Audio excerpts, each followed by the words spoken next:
Hey everybody, what's going on? Happy Monday. Thanks for starting your week with us here on Northern Life. We got Hunter McCullough. I'm Ryan Half.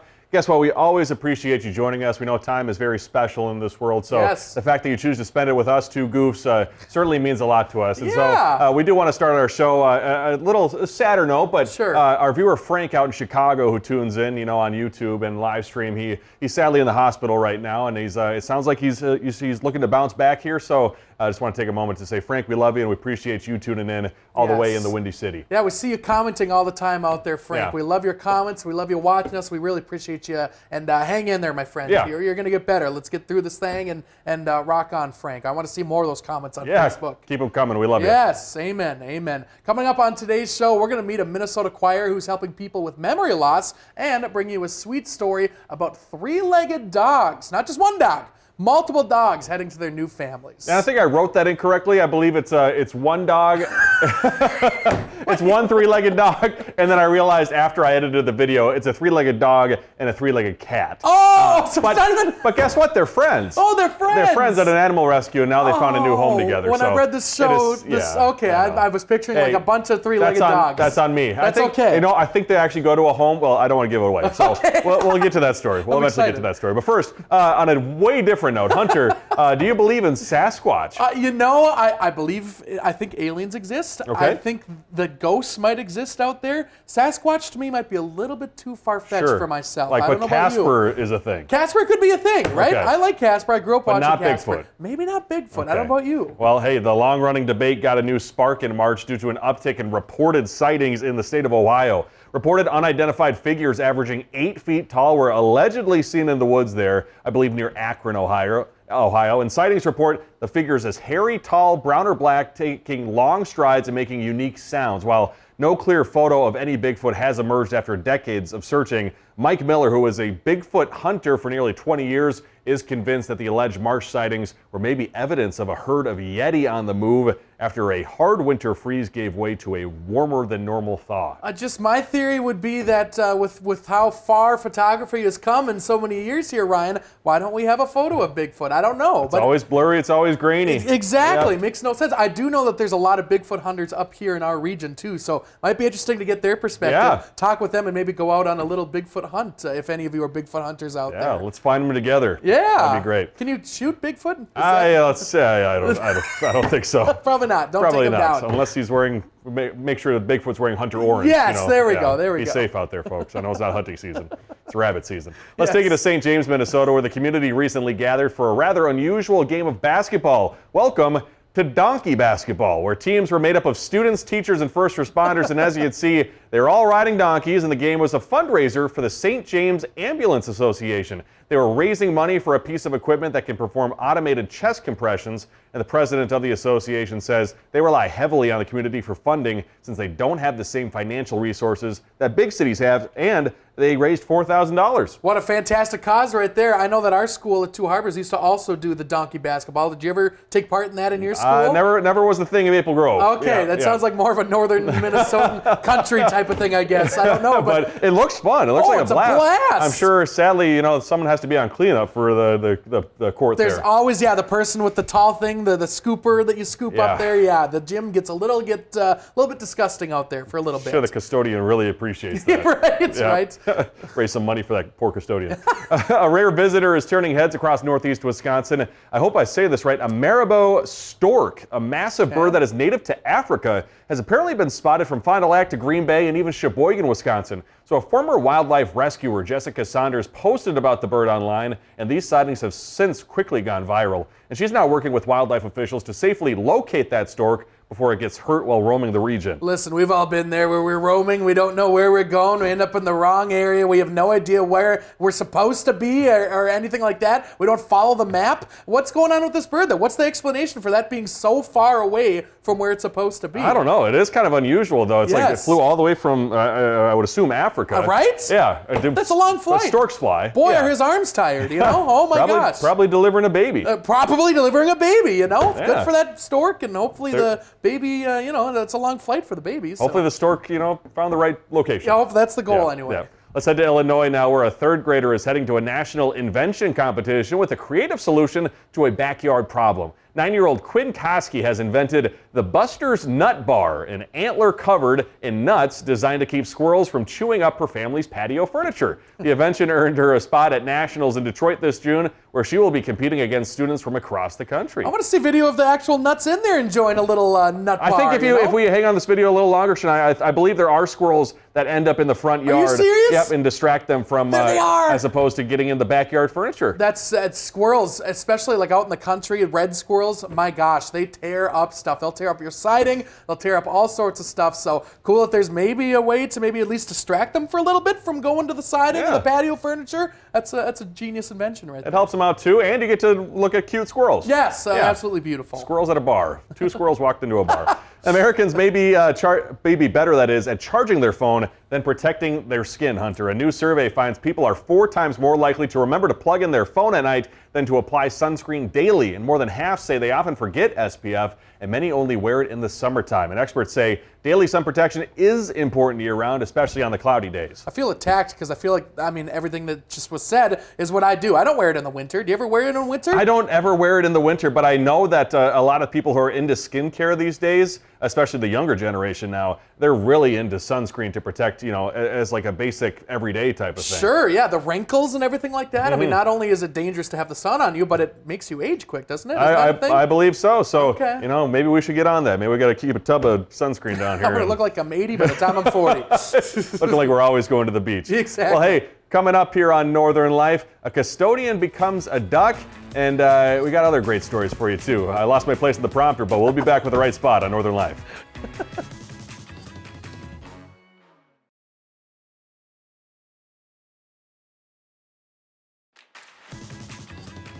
Welcome back, folks. A blast from the past is finding its way into mailboxes around the world. Pen Pal programs are popping up in schools and communities, encouraging a new generation to put pen to paper and connect to old-fashioned way. Communication experts say letters are a bit like vinyl records, fading out for a while, but now making a comeback as young people rediscover something personal and lasting. It is just the best when you get a letter in the mail that's handwritten especially. It's like, this person really took the time to do this. Yeah, and especially buying stamps now and then locating the, I live in an apartment, so we got to go locate a USPS mailbox and then send it out. So it does take a lot of effort. It really does. Did you ever do the flat Stanley thing when you were in high school?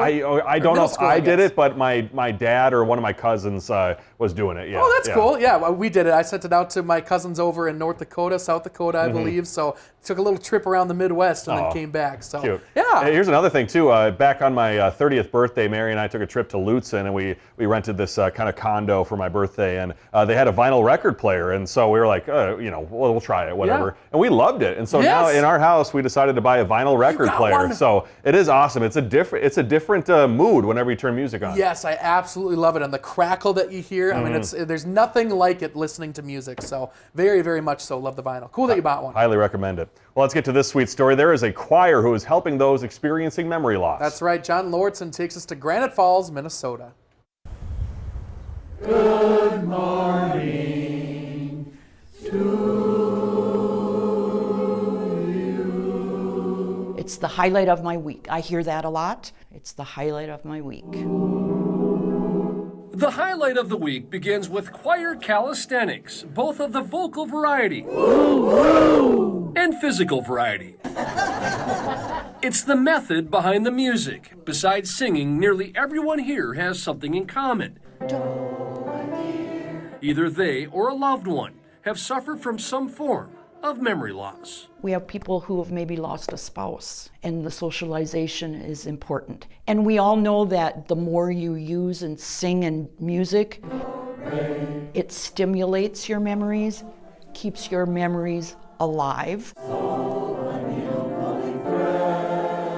Jan Lerall is the music director for Building Bridges Choir. She's watched this group more than double in size over the past decade.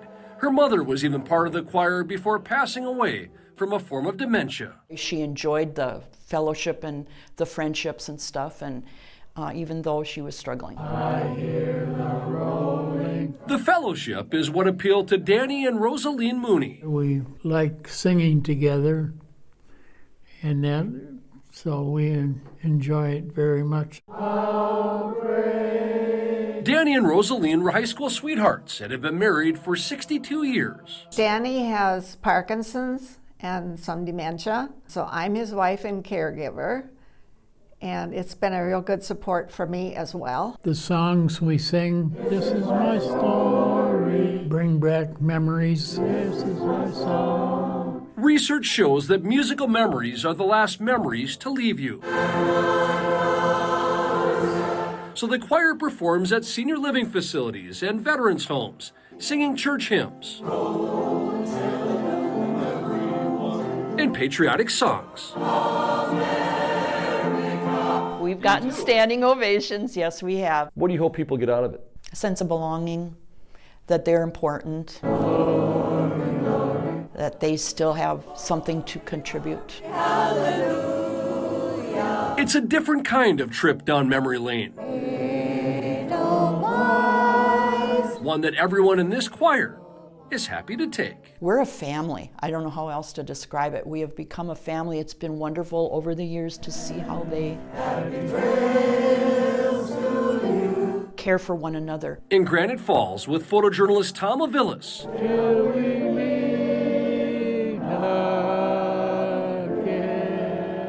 John Lordson, WCCO News.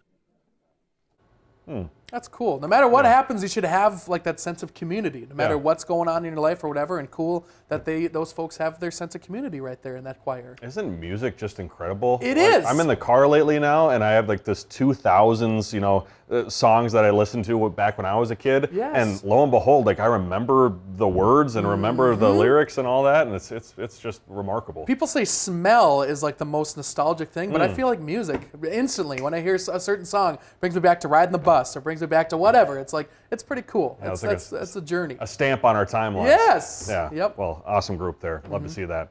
LL Bean offering couples a chance to make their wedding day even bigger this year with the addition of their Bootmobile. The Maine-based retailer has brought back a contest where couples can send in their wedding invitation for a chance to get one of the brand's 3 Bootmobiles that are 13 feet high, 20 feet long, motorized replicas of their iconic duck boot featured at their nuptials. Couples have until May 14th to mail in that wedding invitation to LL Bean's Bootmobile team for a chance to win. So our director Shania is telling me I still got time. You can get married with a boot. Why not? That'd be so cool. That'd be so cool. Do you like LL Bean? I don't think I have a single piece of LL Bean gear, but I might. If you show up at my wedding, I'll wear it for the rest of my life. You gotta lie. You're not gonna get boots without lying. Oh my gosh. Too much integrity, I guess, today. Like coming up, hey, we got that custodian who's becoming a duck. I found my place in the prompter. Next.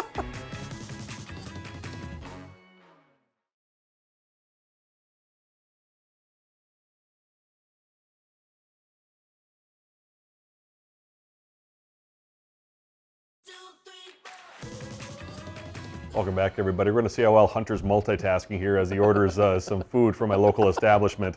At an elementary school in Illinois, duck season comes with a beloved tradition for nearly 30 years. A head custodian named Martin Ochoa, known as Papa Duck, has helped guide newly hatched ducklings through the school and safely across the street to a nearby pond. Students adore this annual tradition, and with Ochoa planning to retire sadly soon, the school says it is hard to imagine spring without its famous duck escort. So it's very sweet that this man has decided to spend his years making sure that this mama duck and her kids can always safely cross and find nature again. Yeah, very sweet that this man is able to allow that mama duck and her little ducklings to walk safely through the school and find their mom again, right? Is that what you just said? I'm Perfect. disagreeing You with what did you it. just said. You did it, Nail man. it? You did it great. And pizza's gonna be here at our time, 2:27. So there we go. Wow, that's pretty fast. Not too Under 30 shabby. minutes. Good job. I'm excited. Proud of Thank you. Thank you. Rock and roll. On the East Coast, 2 animals with special needs are adjusting to their new home after recovering together at an animal rescue. Let's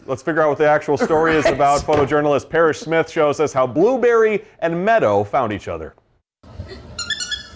You want? Blueberry is a French bulldog mix. She loves to play and she loves to snuggle. Meadow is like the most extroverted cat I've ever had in my life. She wants affection all the time. Blueberry and Meadow came from a lot of trauma, it seems, specifically Blueberry. Oh my gosh, she is so cute. The shelter had told us that she came from perhaps a household where she was abused from other dogs. It was horrendous. She had exposed bone that was fractured. Based on the x-rays and her overall condition, it was in her best interest to amputate. Meadow came in from one of our partner shelters, and we don't know if it was a birth defect or an old prior injury. As she was trying to walk on it, the decision was made to amputate. I first heard about Blueberry and Meadow from Kevin. He was scrolling on Facebook and he saw a post from Last Chance Animal Rescue, and it was a promoted post about their dog and cat that both had 3 legs. We had hundreds of applications from all across the United States and Canada, actually. Rachel and I decided to adopt Blueberry and Meadow. Number one, they were just adorable. We really saw their positivity and radiant energy. The bond between Blueberry and Meadow truly is beautiful. Meadow loves everybody, and Blueberry is just such a little flirt. They're inseparable, they really are. I was definitely more attracted to them because they were tripods. They've been through so much and they bonded through that experience, and we didn't want to separate them. The quality of life for pets with 3 legs, based on my opinion, they don't know the difference. Somebody was not kind to her. So it makes me happy that she still has so much resilience and she still has so much love, and I think that's pretty inspiring. That's so sweet. I'm fascinated watching them also like try to walk around too. That's kind of cool. Yeah, but that dog might have the sweetest face I've ever seen. Yeah, so the little kind of chubby thing right there. I'm not a cat fan, but that is a cute cat. Don't get that cat because you're allergic. Not I'm allergic. any cat, Yes, no matter what cat it is. Well, hey, it was great getting to chat with Tammy the other day from Art in the Alley. So when you stop by the Miller Hill Mall, Build-A-Bear is releasing some new items for summer. You can grab 2, including their first ever wearable plush. The wearable plushes are called slushy plushies. I don't think I've ever wanted to say those words before. They're part of the Make Your Own collection that turns slushy flavors into customizable furry friends with a matching scent, capturing the drink it is named for and a recorded sound. So do I get to drink anything or no? I think it's just the type of drink that you like, and you it smell smells. It smells like blueberries or something. Well, I want the actual drink. Hey, you go to the movie theater for that. There we go. Coming up, a good friend helps us out for tomorrow's blindfold.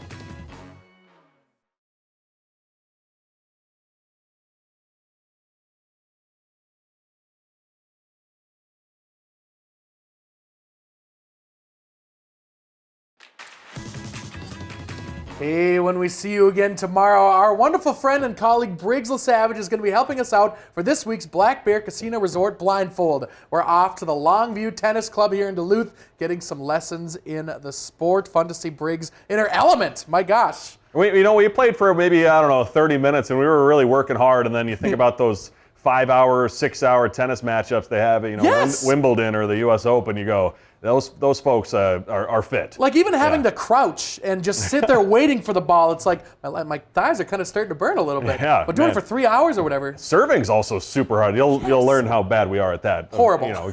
Coming up on Tuesday's show. But head over to northernnewsnow.com and click on the Northern Life tab. You're going to scroll down a little bit, find those new videos. You can find me and Hunter talking about a term that meteorologists are using in Colorado that maybe we'll start using next winter. And so the folks out in Denver, I know our evening anchor Laura Lee had her flight delayed a little bit due to all that random big snow that happened in Denver. What a weird time also to see all that snow. I mean, it is Denver, I guess, in the mountains. That makes sense. But like, you just don't expect to see that much snowfall in this time of the year, no matter where you are in the country. Yeah, but sadly, us, we're like, might as well brace for it. It might happen. Might happen our way. You never know. I don't know. Minnesota and May. I love you so much. We love you. We love you too. We'll see you tomorrow. Find some time to throw a line, or just head outside to unwind. That's the life in the great North Woods. Hike or bike, whatever you like. Get out in the day, enjoy the night. Yeah, we got the life in the great North Woods. Yeah, we got the life in the great North Woods. Yeah, this is Northern Life.